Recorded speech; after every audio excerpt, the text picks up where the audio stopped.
Mulai. Bismillahirrahmanirrahim. Assalamualaikum warahmatullahi wabarakatuh. Perkenalkan, kami dari kelompok 6. Kami ingin menyampaikan hasil tugas bedah buku yang ditugaskan oleh Ibu Atiki selaku dosen PAI.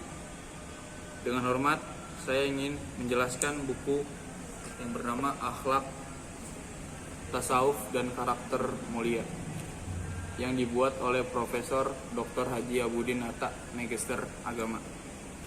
Berdasarkan informasi yang kami dapat dari hasil musyawarah kelompok kami, ada 3 materi yang terdapat dalam buku tersebut. Yang pertama ada akhlak, tasawuf, dan pendidikan karakter. Berikut penjabaran singkatnya. Untuk bab pertama dengan judul pengertian ruang lingkup dan manfaat mempelajari ilmu akhlak. Bab ini membahas pengertian ruang lingkup dan manfaat mempelajari ilmu akhlak. Anda dapat mengharapkan pembahasan mengenai konsep akhlak dan wilayah kajian dan pentingnya mempelajari ilmu akhlak. Untuk bab kedua yang berjudul hubungan ilmu akhlak dengan ilmu lainnya, bab ini menjelaskan hubungan ilmu akhlak dengan ilmu-ilmu lainnya. Anda akan menemukan bagaimana ilmu akhlak terkait dengan ilmu-ilmu seperti filsafat, etika, dan psikologi. Untuk selanjutnya bab 3 yang berjudul induk akhlak Islami. Pada bab ini akan dibahas tentang induk akhlak Islami, yaitu Al-Quran dan hadis. Anda dapat mempelajari nilai-nilai akhlak yang diajarkan dalam Islam berdasarkan sumber-sumber utama tersebut. Bab 4 yang berjudul sejarah pertumbuhan dan perkembangan ilmu akhlak. Bab ini mengulas sejarah perkembangan ilmu akhlak dari masa ke masa. Anda akan mendapatkan informasi tentang tokoh-tokoh penting, aliran pemikiran, dan perkembangan ilmu akhlak dalam konteks sejarah. Dan selanjutnya yaitu bab 5, yaitu etika, moral, dan susila. Pada bab ini akan dijelaskan konsep etika, moral, dan susila. Kalian akan mempelajari perbedaan antara ketiga konsep tersebut dan bagaimana mereka berhubungan dengan ilmu akhlak. Dan keenam, yaitu baik dan buruk. Bab ini membahas konsep baik dan buruk dalam konteks akhlak. Dan kalian akan memahami kriteria dan penilaian mengenai tindak atau perilaku yang dianggap baik ataupun buruk. Lanjut, yaitu bab 7, kebebasan dan tanggung jawab. Bab ini mengupas hubungan antara kebebasan dan tanggung jawab dalam konteks akhlak. Kalian akan mempelajari bagaimana kebebasan individu berkaitan dengan tanggung jawab terhadap tindakan dan konsekuensinya. Selanjutnya bab 8, hak, kewajiban, dan keadilan. Pada bab ini akan dibahas hak, kewajiban, dan keadilan dalam konteks akhlak. Kalian akan mempelajari tentang hak-hak dan kewajiban individu serta prinsip keadilan dalam interaksi sosial, yaitu kita sebagai umat Islam akan melakukan hak-hak kewajiban, yaitu tentang keadilan, kewajiban, rukun iman, dan lain-lainnya. Dan selanjutnya yaitu bab 10, yaitu tentang pembentukan akhlak. Pada bab ini akan dibahas mengenai proses pembentukan akhlak yang baik. Kalian akan mempelajari langkah-langkah dari faktor-faktor yang berperan dalam pembentukan karakter dan akhlak individu. Dan selanjutnya yaitu bab 11, yaitu arti, asal, usul, dan manfaat. Maksud arti, asal, usul, dan manfaat itu tentang akhlak, yaitu bab ini menjelaskan arti, asal, usul, dan manfaat dari ilmu akhlak. Nah, tasawuf dan pendidikan karakter sama kayak di halaman sama kayak judul bukunya.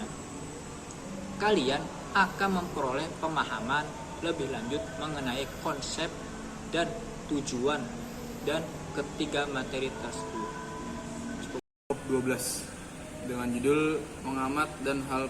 Pada bab ini akan dibahas tentang makomat dan hal dalam tasawuf. Anda akan mempelajari tingkatan spiritual dan keadaan batin individu dalam perjalanan menuju Allah. Selanjutnya bab 13 yang berjudul mahabbah. Bab ini membahas konsep mahabbah, cinta. Dalam tasawuf, Anda akan mempelajari tentang cinta kepada Allah, cinta kepada Rasul, dan cinta kepada sama makhluk. Bab 14 makrifat. Pada bab ini akan dijelaskan tentang konsep makrifat atau pengetahuan batin. Dalam tasawuf, Anda akan mempelajari pemahaman dan pengalaman pengetahuan spiritual yang mendalam. Selanjutnya bab 15 al-fana, al-baqa, dan itihad. Bab ini membahas konsep al-fana, hancurnya ego, al-baqa, keikhlasan dalam Allah, dan itihad, persatuan dengan Allah. Dalam tasawuf, Anda akan mempelajari pengalaman spiritual dan pencapaian tingkat kesatuan dengan Tuhan. Bab 16 yang berjudul Al-Hulul. Pada bab ini akan dijelaskan tentang konsep Al-Hulul atau penyatuan Tuhan dalam diri manusia. Dalam tasawuf, Anda akan mempelajari pengalaman kesatuan dan integrasi spiritual dengan Tuhan. Selanjutnya bab 17 yang berjudul Wahdat al-Wujud. Bab ini membahas konsep Wahdat al-Wujud atau persatuan eksistensi dalam tasawuf. Anda akan mempelajari pandangan tentang kesatuan Tuhan dan makhluknya. Bab 18 Insan Kamil. Pada bab ini akan dibahas tentang insan kamil, yaitu manusia yang sempurna. Dalam tasawuf, Anda akan mempelajari konsep tentang kesempurnaan spiritual dan tujuan akhir manusia dalam mencapai kedekatan dengan Allah. Selanjutnya bab 19 yang berjudul Tarikat. Bab ini membahas tentang tarikat. Dalam tasawuf, Anda akan mempelajari tentang aliran-aliran dan jalan-jalan spiritual dalam tasawuf. Yang selanjutnya bab ke-20, problematika masyarakat modern dan perlunya akhlak tasawuf. Pada bab ini akan dibahas mengenai problematika yang dihadapi oleh masyarakat modern dan pentingnya akhlak tasawuf sebagai solusi peroleh pemahaman tentang relevansi dan aplikasi tasawuf dalam konteks kehidupan saat ini. Bab 21 yang berjudul Paradigma Baru Pendidikan Karakter di Indonesia dalam Tujuan Psikologis. Bab ini membahas tentang paradigma baru pendidikan karakter di Indonesia. Dari perspektif psikologis, Anda akan mempelajari pendekatan dan strategi pendidikan karakter yang dapat diterapkan dalam konteks Indonesia. Selanjutnya, bab ke-22, pendidikan karakter dalam wacana intelektual muslim dan khazanah dunia pendidikan Islam. Pada bab ini akan dibahas pendidikan karakter dalam wacana intelektual muslim dan kontribusinya dalam khazanah dunia pendidikan Islam.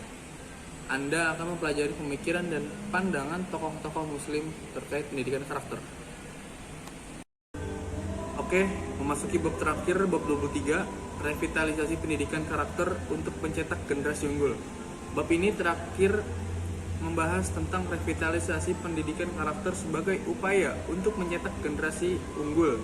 Anda akan memperoleh pemahaman tentang pentingnya pendidikan karakter dalam membentuk individu yang berkualitas. Baiklah, demikian penyampaian gambaran singkat mengenai materi yang dibahas dalam buku ini berdasarkan bab-bab yang barusan disebutkan. Lebih kurangnya mohon maaf. Wabillahi taufiq wal hidayah. Wassalamualaikum warahmatullahi wabarakatuh.